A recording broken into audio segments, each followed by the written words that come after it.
Hi friends, welcome to my channel Manju's vlog. ഞാൻ ഇവിടെ ഉണ്ടാക്കാൻ പോകുന്നത് പനീർ തോരനാണ് കേട്ടോ. വളരെ പെട്ടെന്ന് തന്നെ നമുക്ക് തയ്യാറാക്കിയെടുക്കാം. വളരെ ഹെൽത്തിയുമാണ്, ടേസ്റ്റിയുമാണ്. അപ്പോൾ ഇതേപോലെ നിങ്ങൾ ഉണ്ടാക്കി നോക്കൂ. ചപ്പാത്തിക്കും ചോറിൻ്റെ കൂടെയും പൊറോട്ടയുടെ ഒക്കെ നമുക്ക് കഴിക്കാവുന്നതാണ്. അപ്പോൾ ഇതേപോലെ നിങ്ങൾ ഉണ്ടാക്കി നോക്കിയിട്ട് കമൻസൊക്കെ അയക്കണേ. അപ്പം നമുക്ക് വീഡിയോയിലേക്ക് പോയാലോ. അപ്പോൾ ഇത് പനീറാണ് കേട്ടോ. ഞാൻ ഇത്രയും പനീർ എടുത്തിട്ടുണ്ട്. ഇനി ഞാനിന്നിവിടെ ഉണ്ടാക്കാൻ പോകുന്നത് പനീർ തോരനാണ്. അപ്പം നമുക്ക് ആദ്യം ഇതൊന്ന് ഗ്രേറ്റ് ചെയ്തെടുക്കണം. അപ്പം ഗ്രേറ്റ് ചെയ്തെടുത്തതിന് ശേഷം ഞാൻ കാണിച്ചു തരാം. നിങ്ങൾക്ക് വേണമെങ്കിൽ പൊടിച്ചെടുത്താലും മതി, ചെറുതായിട്ട് ഒന്ന് കൈകൊണ്ട് പൊടിച്ചെടുത്താലും മതി. ഞാനിവിടെ ഗ്രേറ്റ് ചെയ്തെടുക്കുകയാണ്. അപ്പോൾ ഇതേ രീതിയിലാണ് ഗ്രേറ്റ് ചെയ്തെടുക്കുന്നത്. ഗ്രേറ്റ് ചെയ്തെടുത്തിട്ടുണ്ട്. ഇനി നമുക്ക് പനീർ തോരൻ എങ്ങനെ തയ്യാറാക്കിയെടുക്കുന്നു നോക്കാം.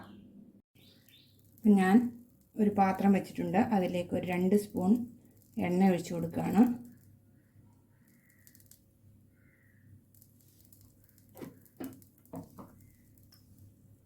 ഞാനൊരു 1/2 സ്പൂൺ ജീരകം ഇട്ട് കൊടുക്കുകയാണ്, ചെറിയ ജീരകം.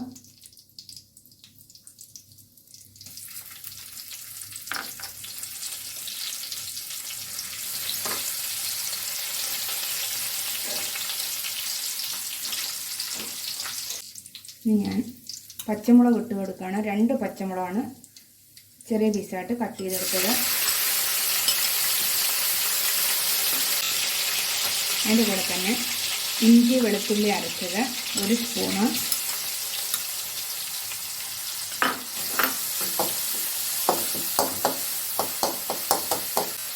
ഇനി നമുക്ക് ഒരു വലിയ സവാള ചെറുതായിട്ട് കട്ട് ചെയ്തെടുക്കുക. അതൊന്ന് വഴറ്റിയെടുക്കണം. ഇത് ഇത്രയും കൂടെ വേപ്പിലയും കൂടി ഇട്ട് കൊടുക്കാം.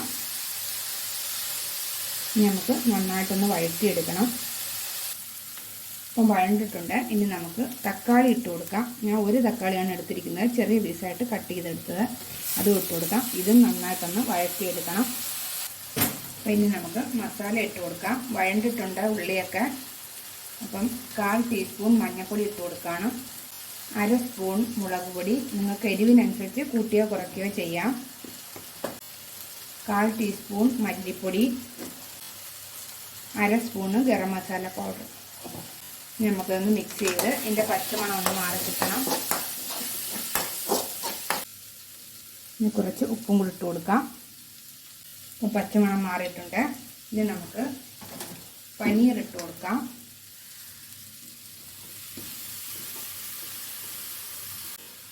അതിൻ്റെ കൂടെ തന്നെ കുറച്ച് തേങ്ങ, അത് ഓപ്ഷണലാണ് കേട്ടോ.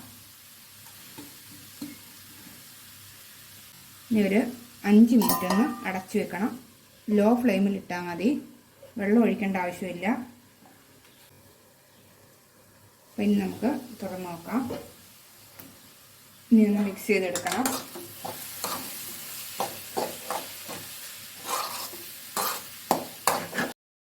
ഇനി ഒരു 1/4 ടീസ്പൂൺ കുരുമുളക് പൊടി ഇട്ട് കൊടുക്കാം. ഇനി ഒന്ന് ഇളക്കി യോജിപ്പിക്കുക. ഉപ്പൊക്കെ ആവശ്യത്തിനുണ്ട്. അപ്പോൾ നമ്മുടെ പനീർ തോരൻ റെഡി ആയിട്ടുണ്ട്.